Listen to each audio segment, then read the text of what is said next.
বেশি কথা বলিস না বাপু। এখান থেকে কয়েকটা শাড়ি পছন্দ কর দেখি। আয়মান ভ্রুকুচকে জিজ্ঞেস করলো। কয়েকটা শাড়ি দিয়ে কি হবে? এত শাড়ি পরে কি বিয়ে করবে নাকি? বিয়ের শাড়ি আমি তোর আশায় রেখে দিয়েছি নাকি? এগুলো বিয়ের পরের জন্য। নিজের বউকে কেমন শাড়ি দিবি সেটা তো তোর পছন্দ করা উচিত, তাই না? বউ এখনো হয় নাই মা। বউ হলে তখন না হয় পছন্দ করে দিব।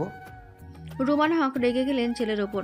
আয়মান মায়ের মুখ ফিরিয়ে নেওয়া দেখেই ব্যাপারখানা ধরতে পারল। হাতড়ে হাতড়ে কয়েকটা শাড়ি ওলট পালট করলো, কোনোটাই মনে ধরল না। শেষে একটা কালো রঙের শাড়িতে চোখ আটকে গেল। শাড়িটা কমনীয়তা, পরিশীলিত এবং নিরবধি সৌন্দর্যের আভা তৈরি করলো নিমেষে। আয়মান শাড়িটা হাতে নিল, মাকে উদ্দেশ্য করে বলল, এটা দেখতে পারো। শুধু একটা? আমার তো একটাই ভালো লাগলো, বাকিগুলো তুমি পছন্দ করো। তুমি থাকতে এসব প্যারা আমায় দিচ্ছ কেন বলো তো মা? আমি এসবের কি বুঝি? বুঝতে হবে না, তুই শাড়িটা আমার হাতে দে। আয়মান শাড়িটা মায়ের হাতে দিয়ে সাবধানী স্বরে বলল, মা, আমাকে একটু চট্টগ্রামে যেতে হবে। রুমানা হক আগুন গরম চোখে তাকালেন। আয়মান আমতা আমতা করে বলল, ভীষণ জরুরি। বাবা জানে কিন্তু। বাবার সাথে কাল রাতেই কথা হয়েছিল। আমাকে আগে জানানো হয়নি কেন? আমি তোকে বলেছি না, এখন অর্থাৎ বিয়ের আগে ঢাকার বাইরে পা রাখবি না। আয়মানের জীবনের সকল সিদ্ধান্তই বরাবর মায়ের জেদের কাছে হার মানে। সেটা নিয়ে আয়মানের অবশ্য কোনো অভিযোগ নেই। মায়ের কথায় দ্বিমতও সে স্বইচ্ছায় কখনো করে না। বিয়ের কথাবার্তা চলাকালীন সময়ে তিনি কঠোরভাবে বলেছিলেন, বিয়ের আগে বাইরের কোনো কাজকর্মে আয়মান যেন হাত না দেয়। আয়মান মায়ের কথা রেখেছে, তবে আজকের ব্যাপারটা একটু ভিন্ন। সে বলল, আমি চেষ্টা করব রাতের মধ্যে ফিরতে। আর যদি সেটা সম্ভব না হয় তাহলে কাল দিনের মধ্যেই ফিরে আসব। প্রমিস?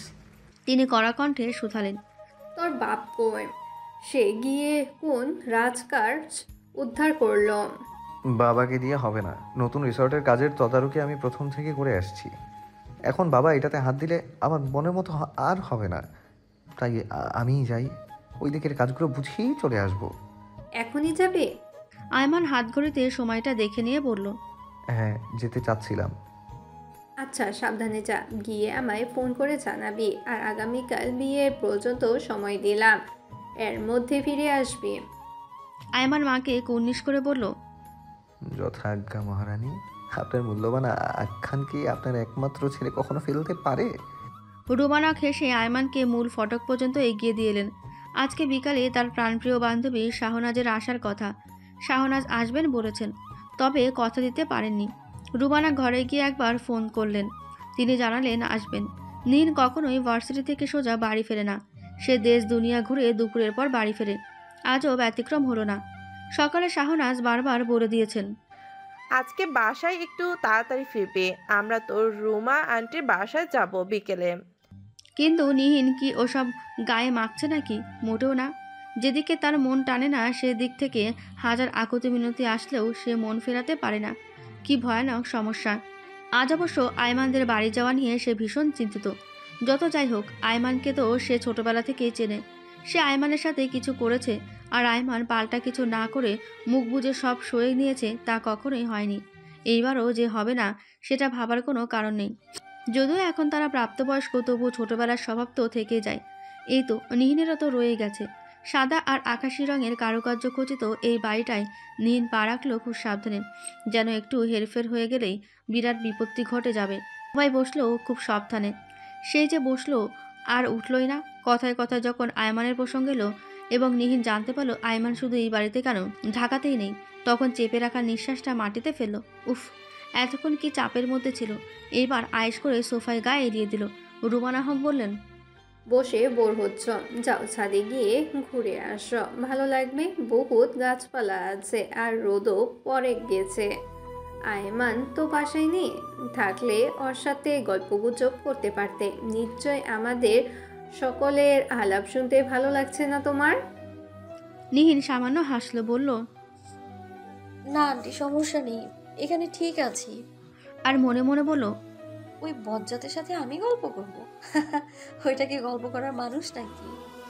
কিছুক্ষণ বাদে রুমানা হক নিজেই সবাইকে নিয়ে ছাদে এলেন। প্রথম দেখাতেই ছাদটা নিহিনের মনে ধরে গেল। এটা ছাদ কম, আস্ত এক বাগান।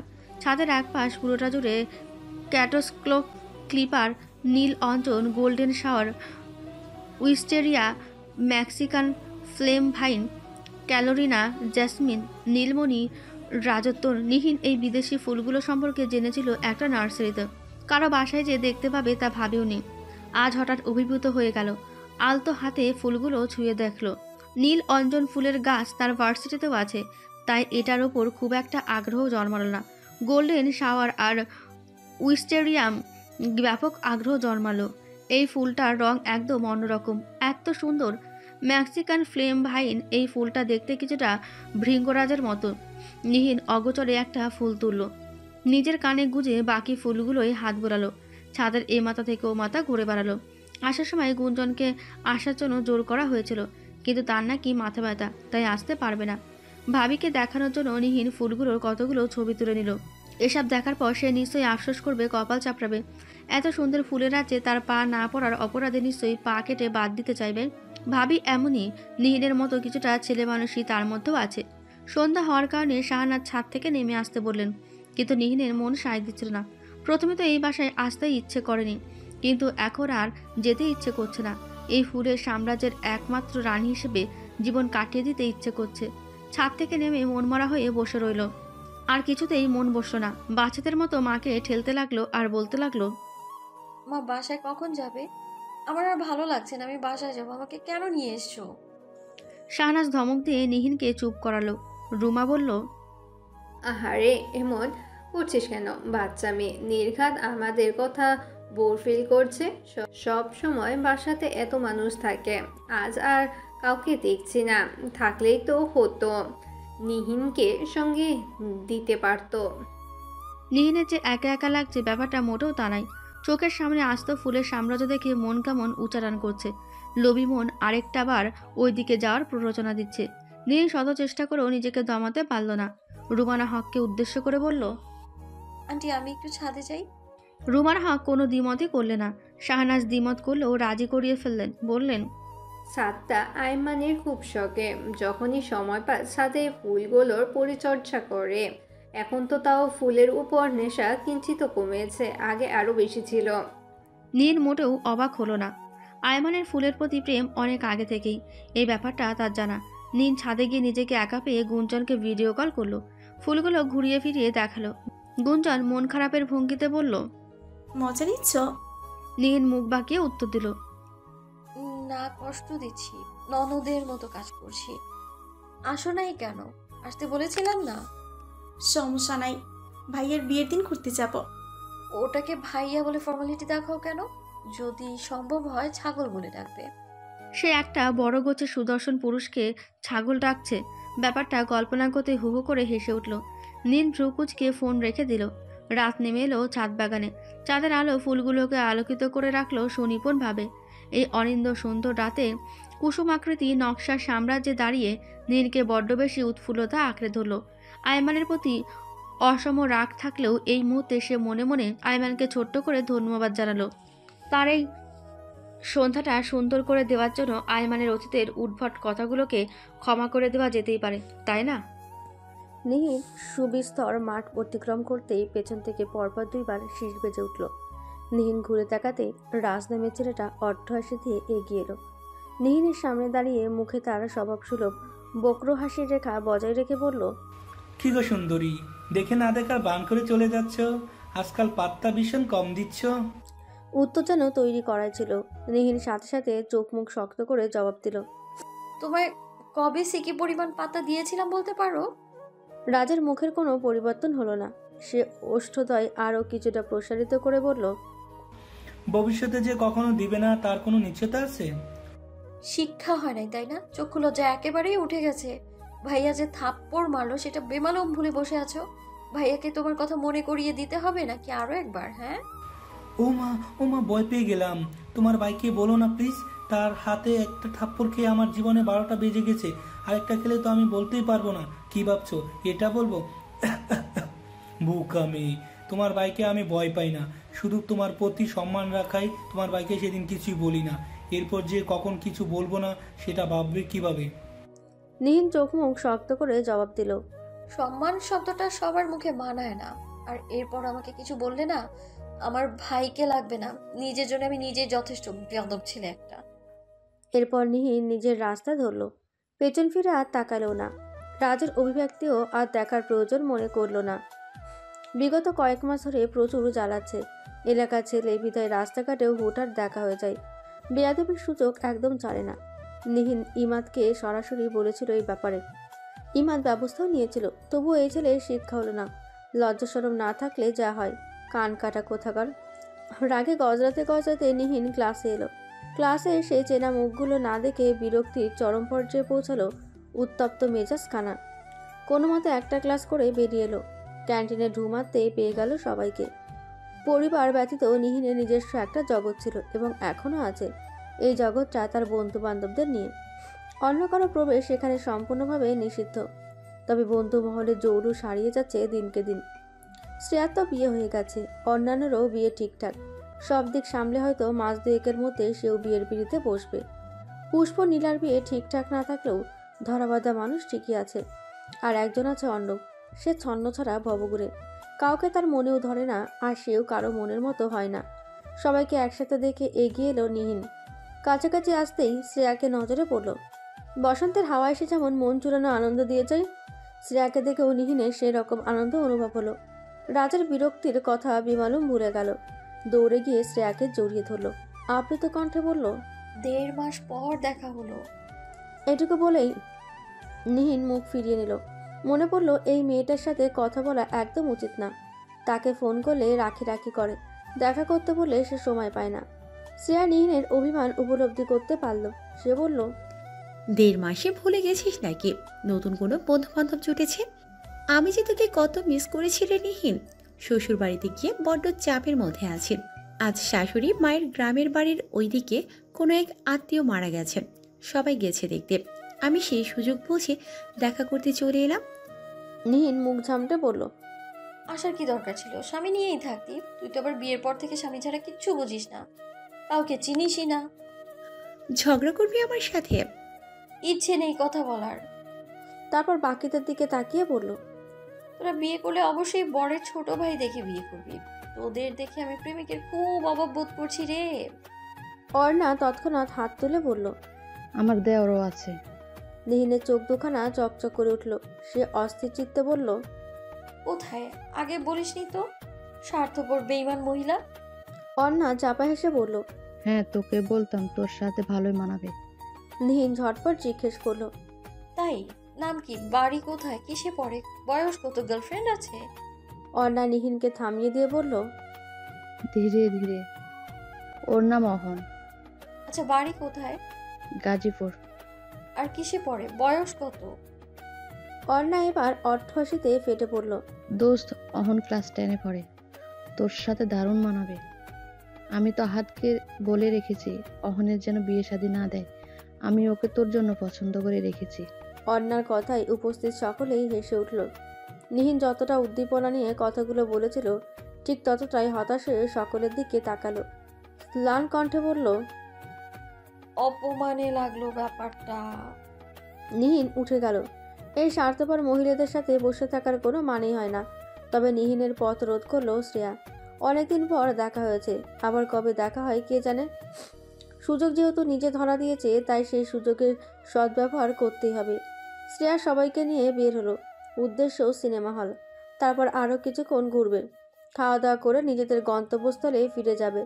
কিছুক্ষণের আনন্দ উল্লাসে নিহিন নিজের অকারণ অভিমান ভুলে গেল নিমেষেই। মেয়েটার এটা একটা ভালো গুণ।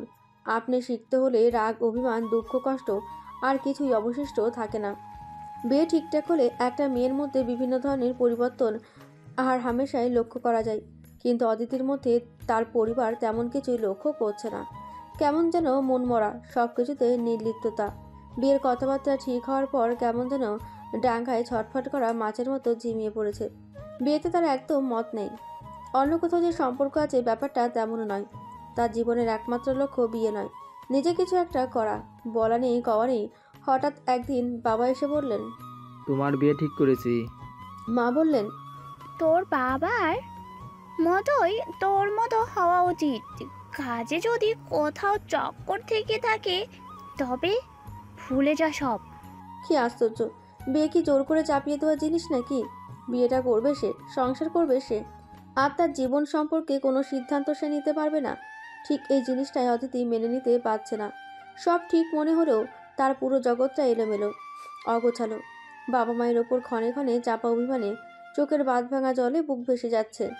যার সাথে বিয়ে ঠিক হয়েছে সেই মানুষটাও কেমন? একটা পা যোগাযোগ করবে না, ভালো মন্দ জিজ্ঞেস করবে না। অদিতি নিজ থেকে বিয়েতে রাজি হয়েছে কিনা এটা একটা বার জানার প্রয়োজন মনে করলো না। অদিতি নিজেও তার হবু বরের সাথে যোগাযোগ করার ফুরসত পায় না।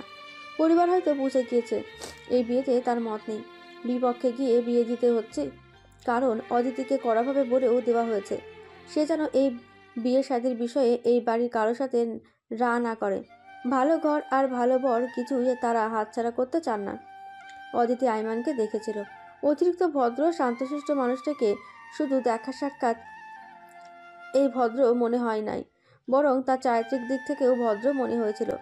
অদিতির বিশ্বাস আইমানকে বললে আইমান ঠিকই বুঝতো, কিন্তু বিশ্বাসেরই বা কী ভরসা? যেখানে নিজের আপন মানুষগুলো বুঝতে চেষ্টা করছে না, সেখানে অন্য একজন কী করে বুঝবে? দিন গড়াতে গড়াতে বিয়ের খুব সন্নিকটে চলে এলো।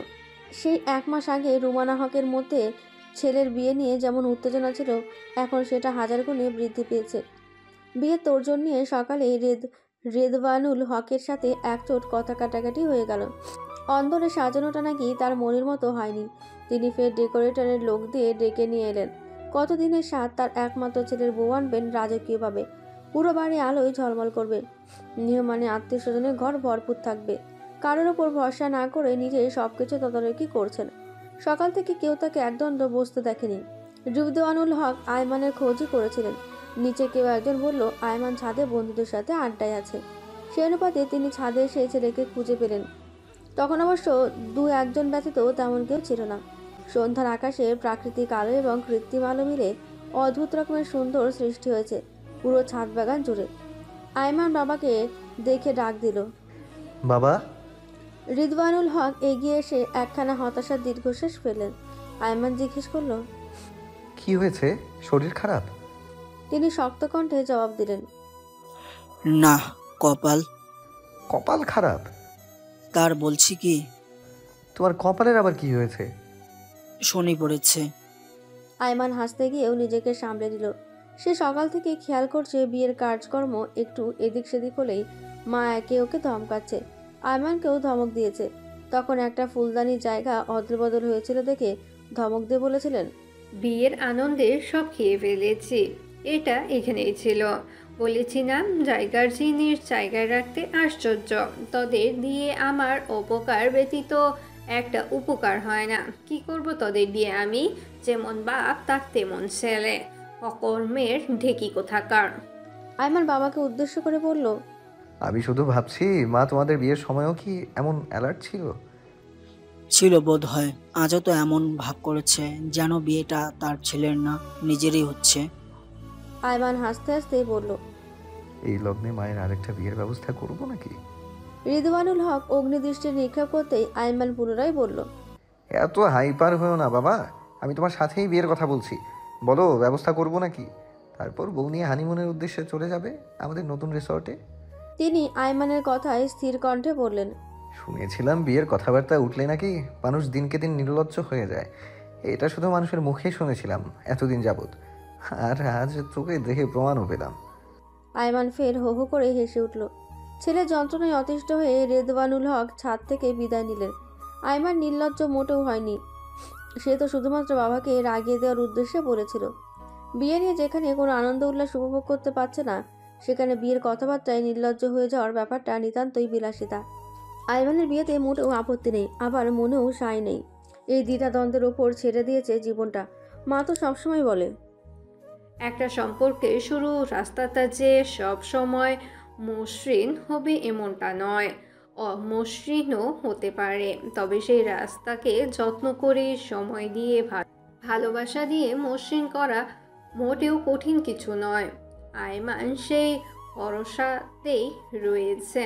দেখা যাক, বিয়ে হোক, তারপর ভালোবাসার অন্তর্জালে পড়ে একটা সম্পর্ক নমনীয় হতে আর কতক্ষণ। রুমানা হক এত কাজের ভিড়েও গায়ে হলুদের দিন চলে এলেন নিহিনদের বাড়ি। শাহনাজকে বিয়ের 1 সপ্তাহ আগে আসতে বলেছিলেন, কিন্তু সে এবং তার পরিবার গায়ে হলুদের দিনও মিসিং। রুবানা হাক শাহনাজকে বললে তিনি বললেন, কি করে যাই? আমি গেলে এদের সামলাবে কে? এরা নিজেরা গায়ে গতরে বড় হয়েছে ঠিকই, কিন্তু কাজে কর্মে একদম নাদান বাচ্চা। তোর ভাইয়েরও একই অবস্থা। আমি কি তোকে একা আসতে বলেছি? সবাইকে নিয়ে চলে আসবি।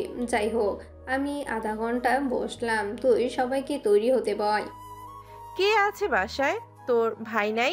ইমাদ, গুঞ্জন কেউ নাই? শুধুমাত্র আমি আর নিহিন।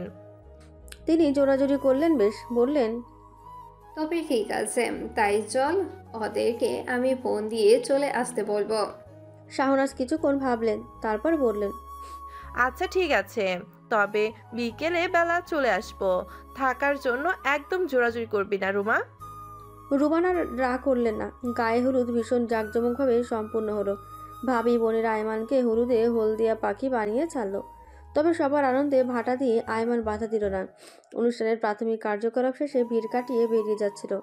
গায়ে হলুদের অনুষ্ঠানের ব্যবস্থা করা হয়েছিল ছাদের খোলা অংশে। ছাদ থেকে বের হওয়ার পথে আয়মান দেখল নিহিনকে রেলিং ঘেঁষে দাঁড়িয়ে আছে। সে 2 কদম এগিয়ে নিহিনের পেছনে দাঁড়ালো, বলল, এখানে উকি ঝুঁকি মেরে দেখার মতো কে আছে? আচমকা কণ্ঠস্বরে নিহিন চমকে উল্টো দিক ঘুরল, থতমত খেয়ে বলল, বলছিলাম যে এখানে উকি মেরে কাকে দেখছো? দেখার মতো কেউ কি আছে? নিহিন রকুচকে বলল, কই, কাউকে দেখছি না তো। এমনি ফুলগুলো দেখছিলাম। তোমাদের ছাদটা অনেক সুন্দর। আয়মান ওষ্ঠকোণে সামান্য হাসি ফুটিয়ে বলল, হুম, আমি জানি সেটা। নিহিন ভাবলেশীনভাবে মনে মনে বলল, আরে কেউ সুন্দর বলে তাকে পাল্টা ধন্যবাদ দিতে হয়। এদিকে নিজের ঢল নিজেই পেটাচ্ছে। সুন্দরের প্রশংসার যতটুকু উল্লাস তার চোখে মুখে প্রকাশ পাচ্ছে, ততটাও সুন্দর নয় ছাদ আর ফুলগুলো। কিন্তু মুখে সেটা বলল না, সামান্য হাসলো শুধু। আয়মান ডানে বায়ে তাকিয়ে পুনরায় জিজ্ঞেস করলো, বাই দ্য ওয়ে, আজ আমার বাসায় এসে কি আমাকে আবার ফেলে দেওয়ার কোনো ফোন দিয়ে এটেছো? তোমার উপর বিশ্বাস নেই। নিহিন আরও নিজেকে নিয়ে ভয়ে ছিল, আয়মান এমন কিছু করছে কিনা, অথচ আয়মান এখন তাকে প্রশ্ন করছে। নিহিন সরাসরি বলল, এই কথাটা তো আমার তোমাকে জিজ্ঞেস করা উচিত ছিল, তাই না? আমাকে? আমাকে কেন? কেন নয়, সেদিন আমি 12-13 বছর আগের প্রতিশোধ নেওয়ার জন্য তোমার আসার পথ আটকে আছাড় খাওয়ালাম। আর তুমি যে কিছুদিন আগের ঘটনার প্রতিশোধ নেবে না, তার কি নিশ্চয়তা? তার মানে বলতে চাচ্ছ তোমার প্রতিশোধের আগুনের চেয়েও আমার প্রতিশোধের আগুনের তাপ বেশি? এমনটাই তো হওয়ার কথা। আয়মান কিছুক্ষণ ভেবে বলল, আচ্ছা, তাহলে তো বড় ভুল করে ফেললাম। আসলে এত কাজের চাপে আমার খেয়াল ছিল না যে তুমি আসবে। আগে জানলে আসার রাস্তায় সত্যি দড়ি বেঁধে রাখতাম। সমস্যা নেই, আছো তো আজকের দিন নাকি? ধরাশয়ী করার আরো অনেক বন্দোবস্ত আছে। তোমার মধ্যে আগের স্বভাবগুলো এখনো বিদ্যমান। আশ্চর্য, বড় হয়ে গেছো, আর কিছুদিন বাদে বিয়েও। ভালো হচ্ছে কবে? আয়মান হাত উঁচিয়ে নিহিনকে থামিয়ে দিল, চোখ পাকিয়ে বলল, ওয়েট, ভালো কবে হব এর মানে কি? আমার মতো ইনোসেন্ট আছে আর 2-1টা? দেখেছো কখনো? নিহিন হতাশাময় একখানা দীর্ঘশ্বাস ফেলল, বিড়বিড় করে বলল, ওর হবু বউটার মুখ দেখতে ইচ্ছে করছে। বেচারি কপালটাই খারাপ। এই অতিরিক্ত ইনোসেন্ট রূপী বজ্জাত ছেলেটার সাথে তার সারাটা জীবন সংসার করতে হবে। ইস, আমার সাথে একবার দেখা হলে আমি সরাসরি সবটা বলে দিতাম। মন্ত্র জপ করছো? নিহিন চোখ তুলে সরাসরি তাকালো, খানিকটা অস্বস্তি নিয়ে জিজ্ঞেস করলো, তা কেন করব? করতেই পারো, বিয়ে শাদী তো হয়নি এখনো। দ্রুত বিয়ে হওয়ার জন্য মন্ত্র জপ করতেই পারো। আমি কেন চাইবো আমার দ্রুত বিয়ে হোক? আয়মান সহসা উত্তর দিল, এই যে আশেপাশে বিয়ে দেখে হিংসে হচ্ছে, কি হচ্ছে না? আয়মানের কথা শুনে মুখ কালো করে ফেলল নিহিন। কি ভয়ঙ্কর অপমান! এই ছেলে সরাসরি প্রতিশোধ নিতে পারে নাই ঠিকই, কিন্তু কথাবার্তায় সম্পূর্ণ ধরাশায়ী করে ফেলবে। নিহিন অসহায় মুখে বলল, এসব সামান্য বিষয়ে আমি হিংসে করব? এটা কখনোই সম্ভব না। জেলাসি থেকে বলছো? কথাটা শুনে মনে হলো না মন থেকে বলছো। আজকের মানুষের মন পড়তে শুরু করেছো নাকি? হ্যাঁ, পড়তে না শুরু করলেও কিছু কিছু তো বুঝি, তাই না? যাই হোক, হিংসে জ্বলে পুড়ে অঙ্গার হতে হবে না। আমি বরং আন্টিকে বলবো অতি শীঘ্রই তোমাকে সুপাত্রস্থ করতে। নিহিন শান্ত কণ্ঠে বলল, ধন্যবাদ। তুমি মুখে বলেছো, এটাই তো অনেক। দয়া করে এত বড় উপকার করতে হবে না। এই ঋণ শোধ করার মতো ক্ষমতা আমার এখনো হয়নি। আয়মানও সোজা সাপটা বলল, আচ্ছা, যখন ক্ষমতা হবে তখন ঋণ শোধ করে দিও। কিভাবে? তোমার একটা বিয়ে দিয়ে? হ্যাঁ, দিতেই পারো একটা। পুরুষ মানুষের 4 বিয়ে করার নিয়ম আছে। তুমি যদি আরেকটা বিয়ের মাধ্যমে আমার ঋণ শোধ করে দিতে চাও তবে আমার কোনো আপত্তি নেই। নীল অপ্রসন্ন একটা দীর্ঘশ্বাস ফেলে বলল। আমি বাক্যহারা। আয়মান বলল, এবার আসল কথা শোনো। নিহিন মাঝপথে তাকে থামিয়ে জিজ্ঞেস করলো, এতক্ষণ কি নকল কথা শুনছিলাম? ভিত্তিহীন। তবে আসল কথা? আমি শান্তশিষ্ট ভদ্র মানুষ, একাধিক বিয়ের চক্করে নেই এবং কখনো থাকতেও চাই না। যেহেতু তোমার ঋণ শোধ করার মাধ্যম বিয়ে, তাই তোমাকে ঋণী করে তোমার উপকারও করতে চাচ্ছি না। তুমি বরং এভাবে হিংসে জ্বলতে জ্বলতেই শেষ হও। Best of luck. এটুকু বলেই আয়মান নিজের অভিষ্ট লক্ষ্য করে এগিয়ে গেল। নীল সেই দিকে চেয়ে নিজের কপাল চাপড়ে বলল, আমি আরো একবার বাক্যহারা। নিচে নেমে নিহিন মায়ের কাছে গিয়ে বাসায় যাবো করছিল। ওইদিকে গুঞ্জন ওরা আসছে মাত্র। শাহনাজ নিহিনকে কড়া ধমক দিয়ে বললেন, তোকে যদি আর কখনো আমার সাথে কোথাও নিয়ে আসছি, ছোট বাচ্চাদের মতো এত যাই যাই করিস কেন? দেখছিস না আমি তোর আন্টির সাথে কথা বলছি? অভদ্র মেয়ে কোথাকার। বাড়ি ভর্তি মানুষজন, কেউ তোর মতো অসভ্যতামি করছে? নিহিন তৎক্ষণাৎ মুখ কালো করে ফেলল। একে তো আয়মান ভরাডুবিতে ফেলল, তার উপর এখন মাও বকছে। সে যাবে কোন দিকে? আয়মানের সাথে এরই মাঝে আরেকবার দেখা হয়েছিল। সে ভ্রুকুসকে জিজ্ঞেস করেছিল, কি হিংসে হচ্ছে? হিংসের দরুন কোথাও স্থির হয়ে দাঁড়াতে পারছো না? ওহো। নিহিন কি বলবে ভেবে পাচ্ছিল না।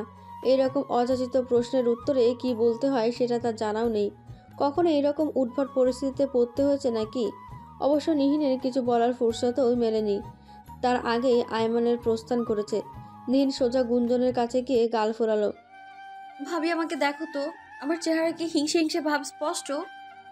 গুঞ্জন কিঞ্চিত অবাক হয়ে জিজ্ঞেস করলো, ওমা, তা কেন হবে? কে বলেছে তোমায়? কে বলেছে সেটা বড় কথা নয়। সেটাই বড় কথা। আমার মিষ্টি ননদিনীকে কেন বলবে পচা কথা? নামটা বলো তো, আমি কি আচ্ছা করে কান মলে দিয়ে আসবো?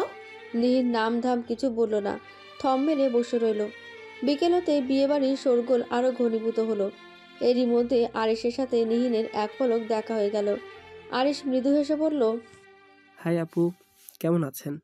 নিহিন সৌজন্যমূলক হেসে বলল, ভালো আছি, তুমি কেমন আছো? আমিও ভালো আছি। হ্যাঁ, তোমার তো ভালো থাকারই কথা।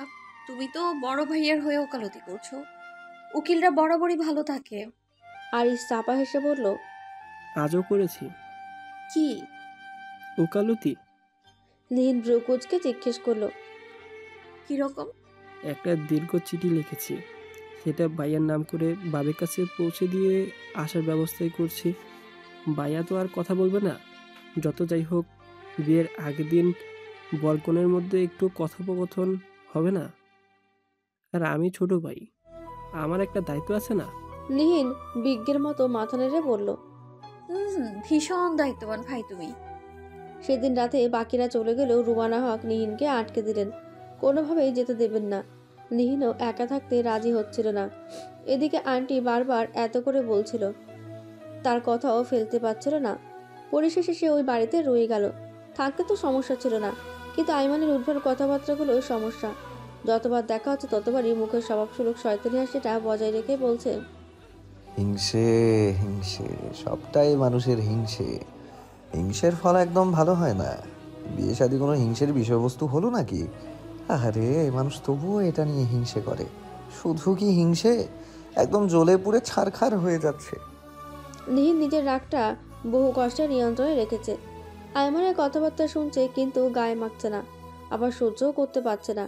যে কোনো মুহূর্তে তার রাগ অ্যাটম বোমের মতো ফেটে সব কিছু চুরমার করে দিতে পারে। দক্ষিণের বিপরীত থেকে আসা মৃদু পবন ঐতিহ্যগ্র ঠান্ডা নিয়ে হাজির হয়েছে। প্রকৃতিতে সৃজন হয়েছে নতুন এক অধ্যায়, নতুন এক সৌন্দর্যের। পূবের সূর্য আগুনের শিখা পুরোপুরি ফুটে ওঠার আগেই নিহিনের ঘুম ভেঙে গেল। প্রথম অবস্থায় ঠাউর করতে পারল না সে এখন কোথায় আছে। ধীরে ধীরে বিয়ে বাড়ির আমেজ কর্ণকুয়ারে পৌঁছাতে মনে পড়ল গতদিনের কথা। নিহিন বিছানায় এপাশ ওপাশ গড়াগড়ি করেও দিশাকে দৃষ্টিগোচর হলো না।